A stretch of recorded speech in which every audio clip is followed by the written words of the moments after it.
see some C coding questions. The first question I have included is this. Okay, so you need to find what is the output of this code. That is, when you execute this code, what is the output coming? So that you have to answer here. Okay, so you need to find what is the output. So this portion is the code snippet and these are the options. And what is the advantage of watching this video is because if you don't know anything about C programming, through coding examples, we are actually going to see what is the basic structure of a C program. And we are going to see some of the tricky questions inside C programming.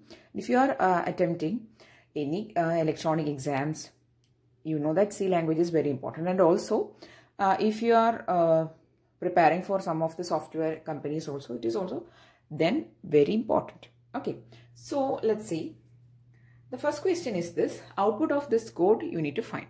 So the code is this much. Hash include stdio.h inside the angular brackets.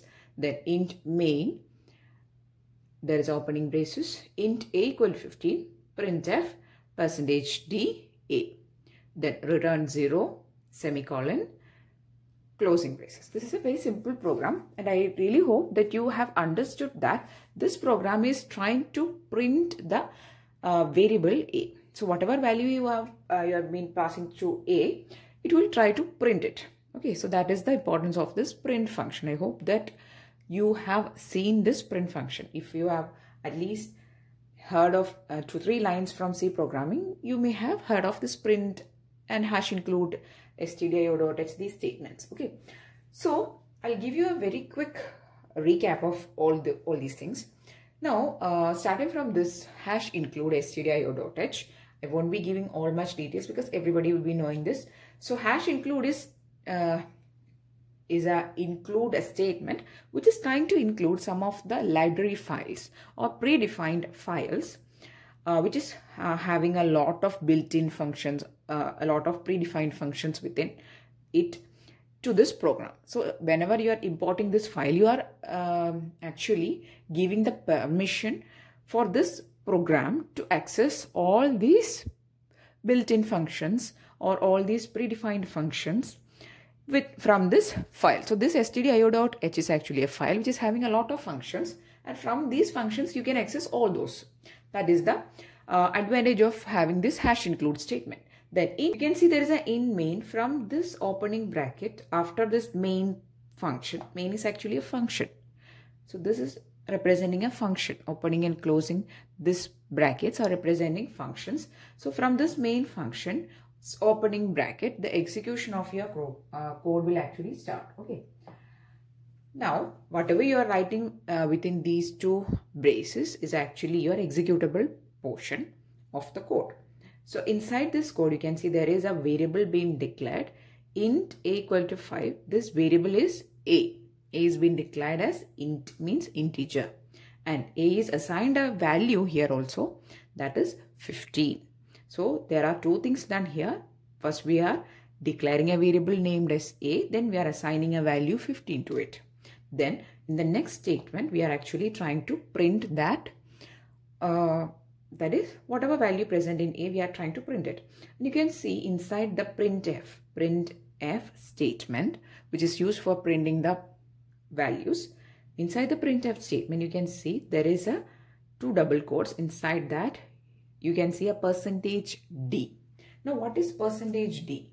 %d is the format specifier. That is what format of data you're trying to print, whether it is a integer, whether it is a character, whether it is a string, which is represented using this percentage followed by the letter. Here %d means it is an integer. Okay, we'll see about some format specifiers and data types in this video.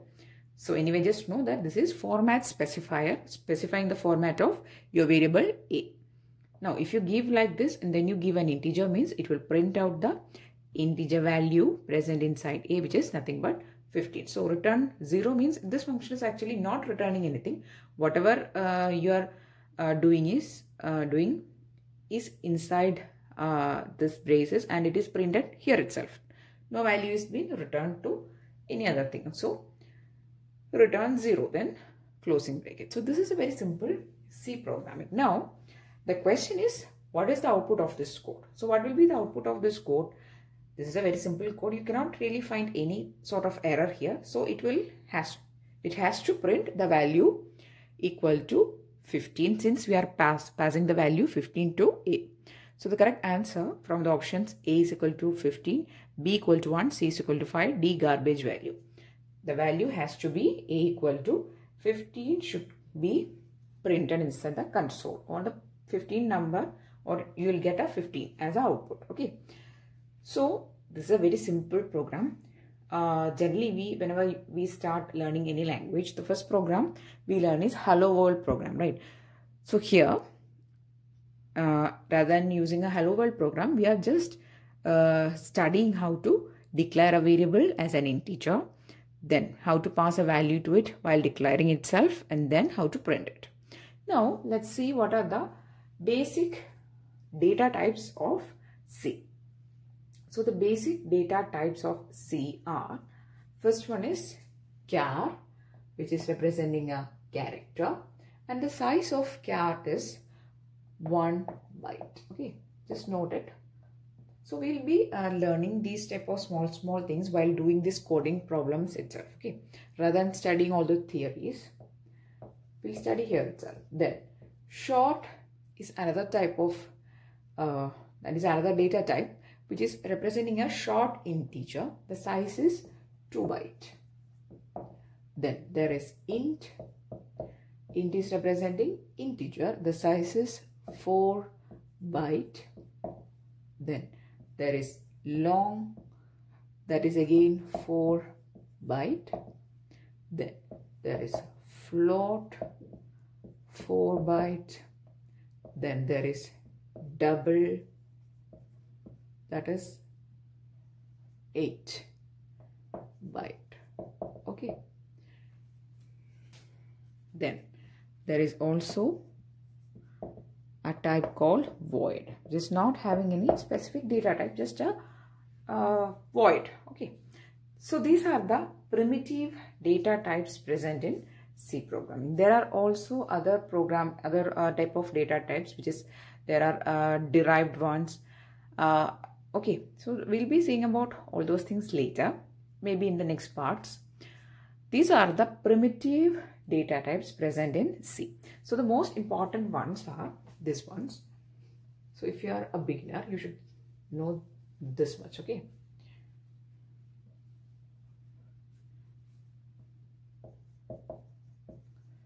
Float, 4 byte, double, 8 byte, and void.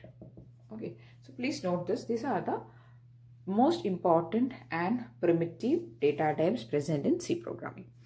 Okay, next question is this: which statement does not require a semicolon? So if you have noticed in the previous coding example, which is a very simple example, you can see that all statements are actually ending with a semicolon. That is, when you are declaring a function int, or when you are printing print, semicolon, return 0, semicolon. So all these statements, generally all executable statements, please note this down, generally all executable statements or all statements which we want to execute are ending with a semicolon. So that is the relevance of semicolon. Okay, so that is importance here, but some statements doesn't actually require a semicolon. Okay. So that is the importance of semicolon in mostly all the codings, but and also in C programming. Here, which statement does not require semicolon is a question. Let us see the options. 1. Go to XYZ. Does go to require a semicolon? Yes, it requires semicolon. So it is not the correct answer. Then next option is option 2, int, that is int y equal to 20. So whenever you are writing this y equal to 20, normally you will tempt to put a semicolon because it has to end with a semicolon. That is a general way of writing or declaring variables. Okay, so here also you require a semicolon. So this is not the correct option. And also if you see the fourth option, do while. This while ends with a semicolon, right? So there is also a requirement of semicolon. But if you see this third one, which is hash define max 1000 or whatever, 100 or 50 or whatever, that expression, which is called hash define, does not require a semicolon. So that is the correct answer here. Now let's see the options.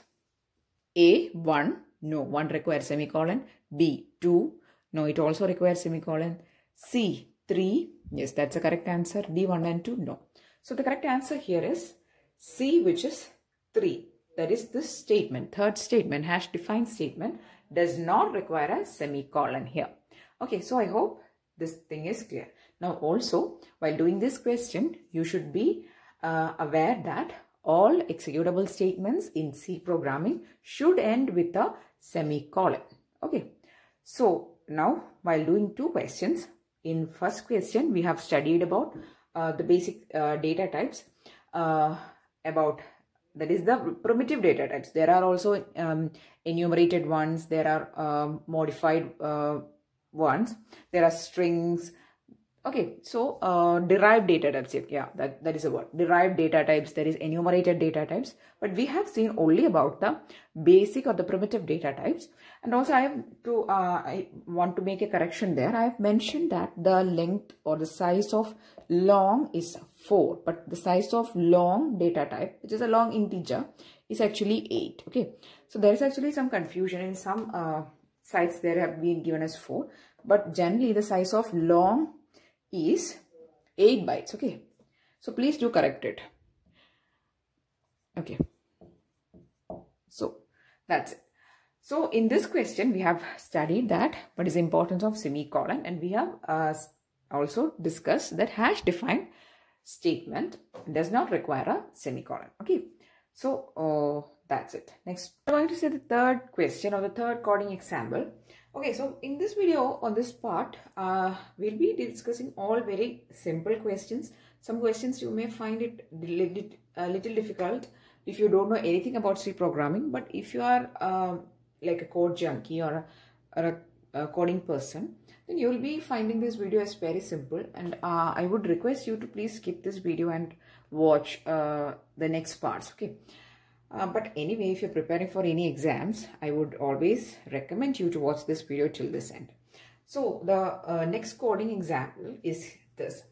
Hash include stdio.h. Okay, so you should also know that since in the previous question we have discussed that all statements execute, there is executable statements end with semicolon.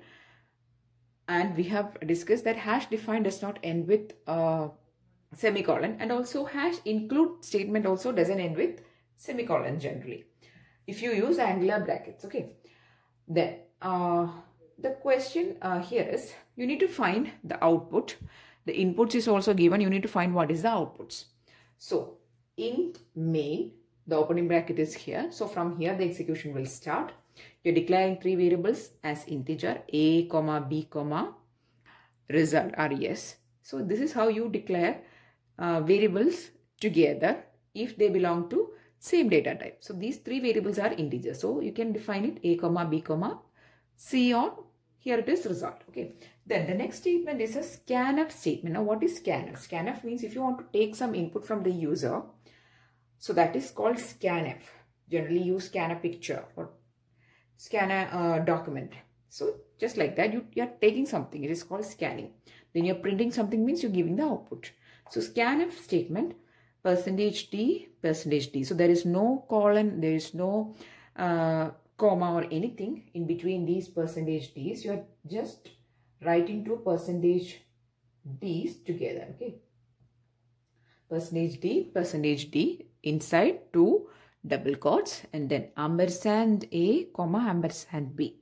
So when you are writing ampersand a, means this first %d is actually getting stored to the variable a. Ampersand b means this second %d is getting stored to the variable b. So when you are taking two inputs from the user, if you are writing in this format, first input is getting stored to a, second input is going to is getting stored to B. So that is the value, or that is the meaning. Then in the next statement, that is actually two print statements. First print is %d \n. So if you are giving a \n after this %d, this print statement will print the whatever you want to print in this line, it will print, and then the cursor will move to the next line. So that is the importance of \n, means move the cursor towards the next line. So if you see the outputs, if you see the output formats, you can see that is the outputs are written like this: 0, 10, not 0, 10. This is why we have included this \n, means after printing the first value, that can be either 0 or any value, we'll see later, but after printing the first value, the cursor will move to the next line due to this \n. Okay, so the cursor will come here, then it will start printing from the next line. Okay, so that is the importance of \n, means move the cursor towards the next line. Then printf %d \n result equal to A by B. So first print is actually the division result. The quotient of A by B is the first value to be printed. That is, first it is storing the value, the quotient to result variable. Then after, in the next print statement, it is printing %d, where the value of result is actually A, %b means it is taking the modulus. So here it is doing, actually they are taking two variables, A and B. Then first it is taking the division of A by B. The quotient is printed in the first line. Okay, let it be any value. I'll call it X for the time being. The quotient is printed in the first line. Then after printing this, the cursor will move to the next line and it will print here. Modulo means remainder. Okay, so it will print quotient in the first line, then in the second line it will print the remainder. So that is actually the thing which we are doing in this coding. Okay, so now the inputs given by the user is also given in this question. It is 10 and 20. So when the user is giving 10 and then 20, what will be the value present in A? As we have discussed earlier, A will be having 10. Then B will be having 20. Okay. So after the scanf statement, A will have 10 and B will have 20. Then move on to the printf statement, the first printf statement. The first printf statement is actually trying to print the A by B. What is 10 by 20? We are taking 10 and 20 as integers, and if you are trying to divide 10 by 20, you know that 10 is less than 20. So the result has to be is equal to 0. So the quotient value is 0.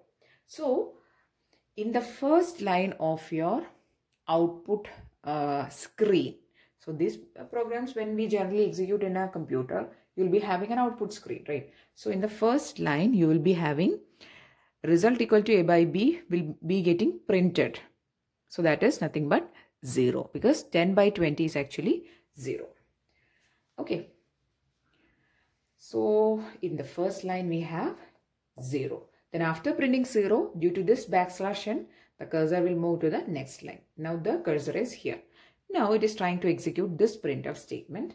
And in this printf statement, it is taking the remainder, A %B is actually 10% 20. So when 10 is divided by 20, the quotient is 0, means what is the remainder? Remainder is 10, right? Very simple. It is 10, 20. Quotient is 0. So it is 0. Then remainder is again 10. So this is the result. So while executing first line, it will have quotient. Then in the second line, it will have a remainder, because you know the modulus operator. What is this operator? We'll discuss about the operators later in the next parts, but just know that percentage is a modulus operator. It is printing the remainder of after the division. So when 10 is divided by 20, the remainder is 10. So this is your output. Okay, so the correct answer here is A, which is 0, 10. Okay, so I really hope that you understood the concepts of scanf while doing this example. I hope you understood how to declare variables together if they belong to the same data type. And I really hope you understood what is this percentage operator, which is modulus operator. And also the importance of \n. So whenever you are using this \n along with any statements, especially with print statements, it will print whatever value you want to print in that line and then move the cursor towards the next line. Okay. So the next example or the next question is here. So we are going to study in this, while doing this question, we are going to study about increment and decrement operators. Okay. So let's see the chord snippet. Hash include stdio.h. So what is its use? It is used for including of header files. Then int main, the execution will start from here. Int a comma result. So we are going to declare two variables as integers. Scanf %d ampersand a is used for scanning of or taking off inputs from the user, and it is getting assigned to variable a. Then result, you can see here result is equal to. Equal to is actually assignment operator. Okay. So when you are going to assign some values to any variable, you will write that variable equal to. Generally that is a way of writing. So here you are going to assign this value, whatever present here, equal to result means you are going to assign this value to result. Okay, so that is a way, or that is called assigning. Then we'll discuss about this. Next statement is printf double quotes a quotes %d and result quotes %d \n double quotes comma a comma result. Now what is this statement? Before going into this statement, what is this? Here you can see inside these two double quotes, you can see some things written here, right? Earlier it were only %d or %d, but here now we are going to print some words also, okay? Along with the data or along with some results, we are going to print some words also. So when you are writing inside the double quotes, A is to, likewise, it will be printed as that itself. So the result will now have A is to, okay? Rather than just values, it will be having A is to. A is to %d means that value, that is A is to that value. Now what is this %d? See here, it is A. Just like in the previous case, the first %d will indicate this variable after the double quotes. Okay. So after the double quotes, you can see there is a variable. So first %d is for a variable. Second %d inside the double quotes is for the next variable. Okay. So that is the general way which we have discussed earlier also. Similarly, it will be followed here also. But here some of the words also, just words also we are printing. The words are A is to, then and, result is to. So these will be printed as it is. Okay, just for your information I'm telling. Then, so that much is a program. Now, coming on to the main concept of discussion in this question, the input given by the user is entered here as 10. Now, what will be the output? So, what is actually getting printed? That is a question.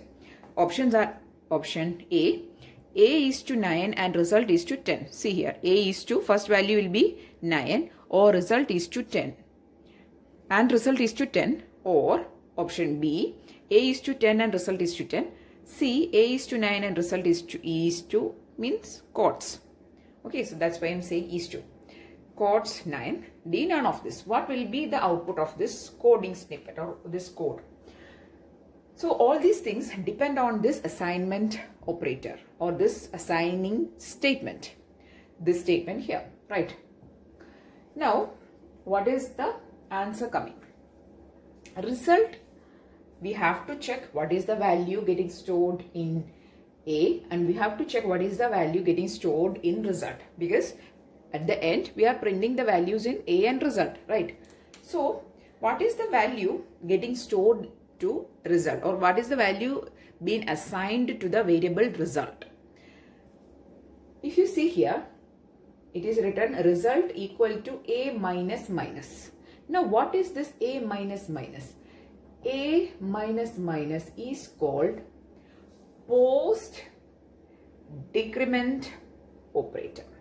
Okay, so there are increment and decrement operators, and this increment and decrement operators can be classified as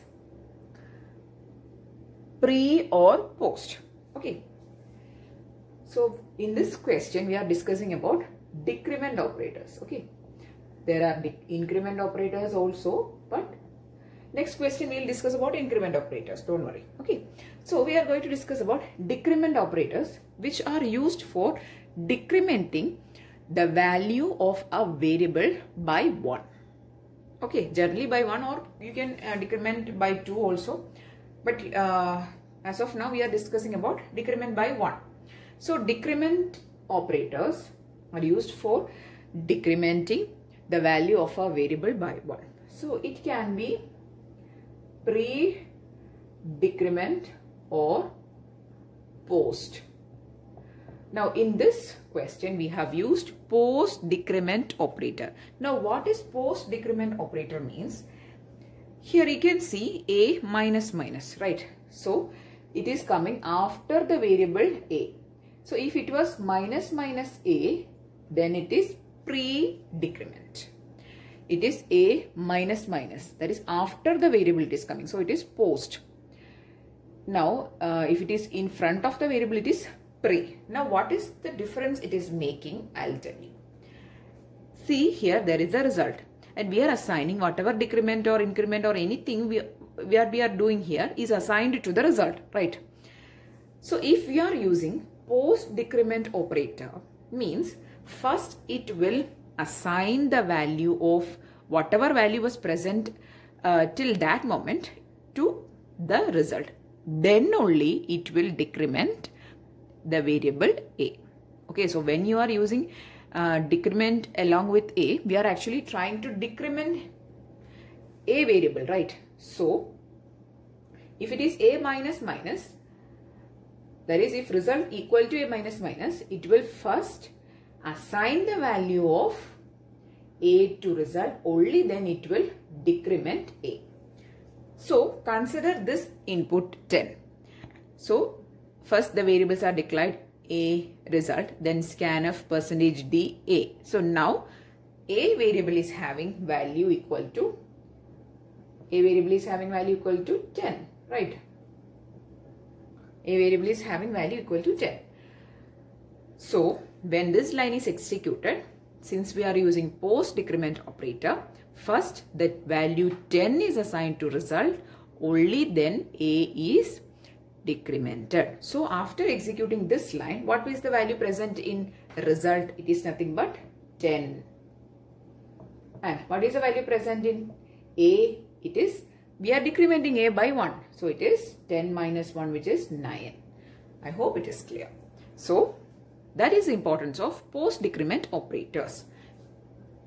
That is, first is it is assigning the value to whatever variable present here to that, then only it is decrementing.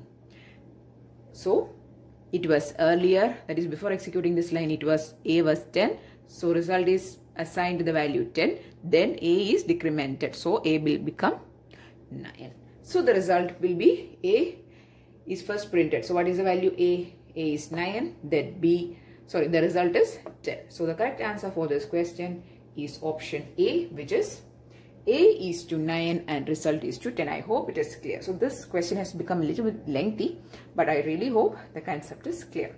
Now if we were using, I'm going to change minus A. What is that change that is going to happen? Let's see. Okay, so before executing this line, here the input again is 10, right? I don't know whether the option is present here, but I'm going to tell you what is the difference that is going to come if you are using pre-decrement operator. That is minus A. So the value is 10 again. Result equal to minus A means first it is decrementing A. So the value of A is first decremented and then it is assigned to the result. So what is the value of result? A result is A minus 1, which is 9. Then what is the value of A now? That is also decremented automatically, right? Because we are first decrementing A, then storing that to or assigning that to result. So result is 9 and A is again 9. Yeah, the correct option, if you are using this, that is pre-decrement operator, means it is option C is the correct answer. Anyway, the question was actually A minus minus and the correct answer is option A is the correct answer. So just like this, we can have also increment operators. Okay, so we will discuss about that during the next question. Hash include stdio.h, int main, int a comma result, declared two variables A and result, scanf %t ampersand A. That is, we have scanned the value of A from the user. Then some missing code is there. Then printf percentage, that is double quotes, A is to %d and result is to %d A comma result, return 0. Now the input is 10, that is the user is entering 10 as input. Then the output is also given, A is to 11 and result is to 11. You need to find what is the missing code. Only one statement is missing. What is that missing code you need to find? So these type of questions also you can find in MCQ type of questions of C programming, right? So what is the missing code you need to find? Here you can see the variable A was assigned by the user as 10, or 10 is the input given by the user.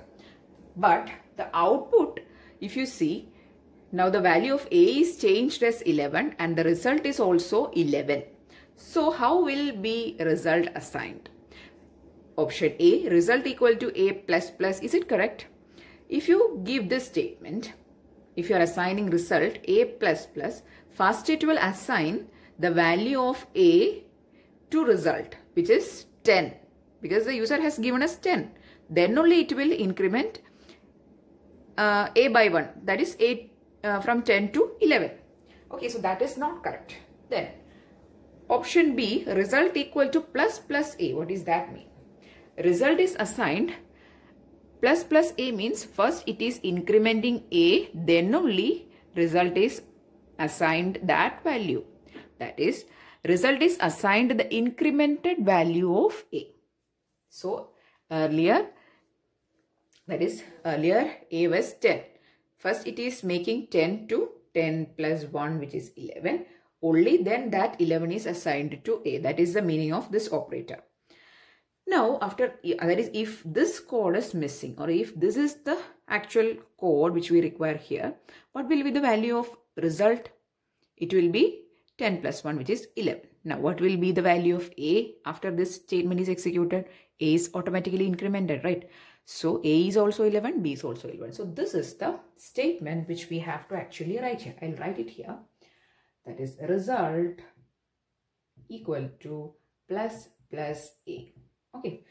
So this C programming is case sensitive. So whatever you are giving, whether it is a result in this way, all variables has to be, all names has to be same. Okay. So this is case sensitive language. Please do take care of the capital letters, small letters, and the writing pattern, the spelling and everything.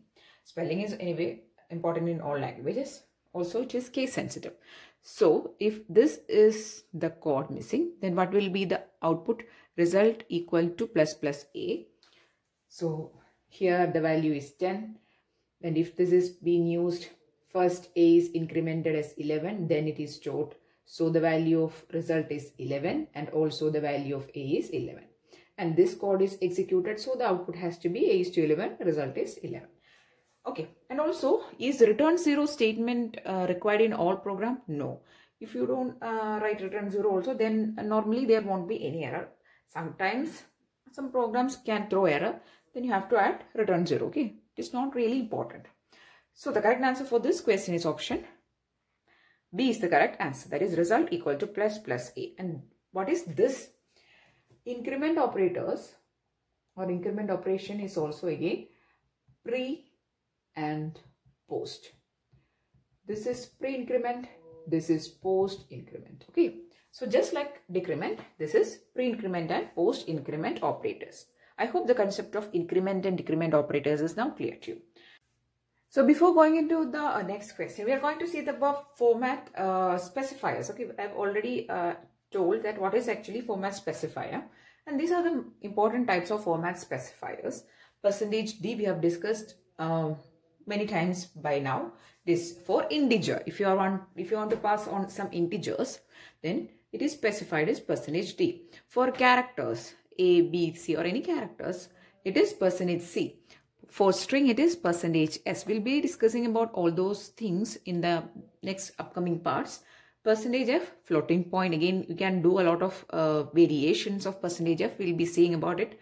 %LF is for double. Then %X is for hexadecimal. So these are some of the format specifiers. It is actually used for specifying what type of variable you are going to use nextly. Whether it is some variable which you want to print, or whether you are to take in some variables using scanf. What is actually that variable? Whether it is an integer, it is a character, or a string, or a floating point. You are specifying to the compiler using these format specifiers. Okay, so I just wanted to give you these ideas before going to the next question. Okay, so next question we are going to see as the last question for this video. So this is a part 1. So we'll be discussing all important concepts of C programming by doing these coding examples rather than mugging up the theory things. So if you practice these type of coding questions, then it is actually useful for you to improve your coding actually rather than studying theory things, which is no way very good for you. Okay, so next question is valid identifiers or variable names. That is, from this 4 options, you have to pick which of these variable names are actually valid.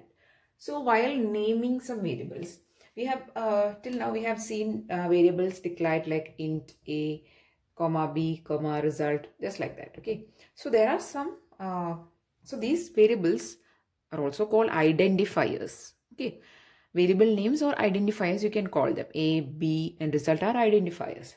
So while naming these identifiers or variables, that is, while giving names to some variables, you have to follow certain conventions. So by following that conventions, what are the valid identifiers or variable names? First one is int student minus age. Is that valid? No, it is not valid, because you know this minus is actually an operator. Okay, so you cannot use operators as or inside variable names. So this is not valid. Then next, second one, int student underscore age. Underscore you can use. And this one is a valid variable name or an identifier. So that is correct. Then again, third one, int minus age. That is also not valid. 4 int underscore age. This is also valid. So from these options, 2 and 4 are valid. So the correct option A1, no. B2, only 2 is not correct. You can see the option is 2 and 4. 2 and 4 is the correct answer. So the correct answer for this question is C, which is 2, 4.